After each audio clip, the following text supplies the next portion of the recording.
আনতে অনেক প্রতিকূলতা মানে বহন করতে হবে। যাই হোক, তোমরা সঠিক সময়ে আসবা, সঠিক সময়ে এসে এই জ্ঞানটুকু নিয়ে যাবা। আজকে আমরা প্রথম উদ্বোধন করতে যাচ্ছি আমার মাধ্যমে। আপনার সুজন কুমার বরণ দাদা উদ্বোধন করে যাবে। সেই সাথে আমাদের বাড়ির মানে যারা গার্ডিয়ান আছে, মহিলা থেকে মা বাবা বোন বড় বোনরা আছে, যারাই শিখতে ইচ্ছুক তাদের অবশ্যই এসে এখানে শিক্ষা গ্রহণ করতে পারে। সবার সনাতন ধর্মের সবার জন্য উন্মুক্ত।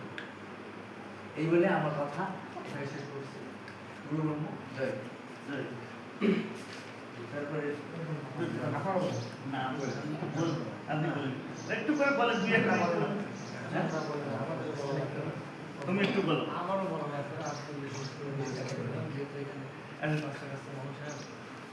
যাই হোক, কথা তো এখন এখানে দাদাদের সাথে আমার এখনো ভালোভাবে পরিচয় হয় নাই, যেহেতু আমি নতুন আছি, হঠাৎ আমার সময়ও খুব সংকীর্ণ।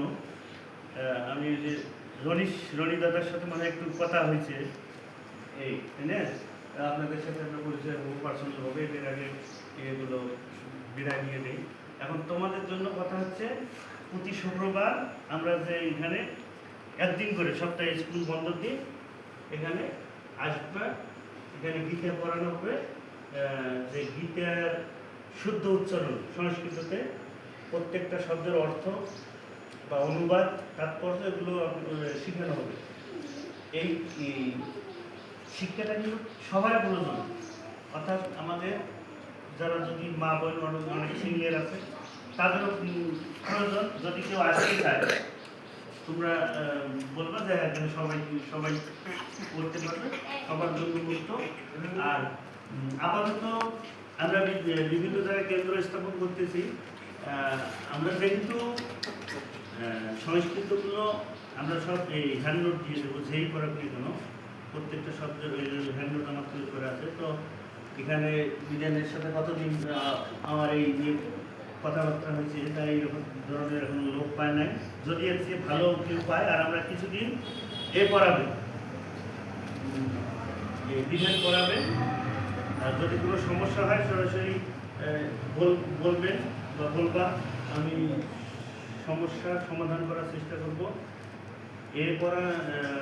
পড়াইতে থাকবে। যদি সমস্যা মনে হয়, আমাদের তো শিক্ষার দরকার, তাই তো? যদি শিখাইতে পারে শিখবে, না হলে যদি প্রয়োজন হয় যে না আরও ভালো শিক্ষক আনতে হবে, সেটা আমরা ব্যবস্থা করব। কিন্তু আপাতত কিছুদিন আমরা অবজারভেশনে বিধান রাখি দেখি, ঠিক আছে? আর সময়ের ব্যাপারটা হচ্ছে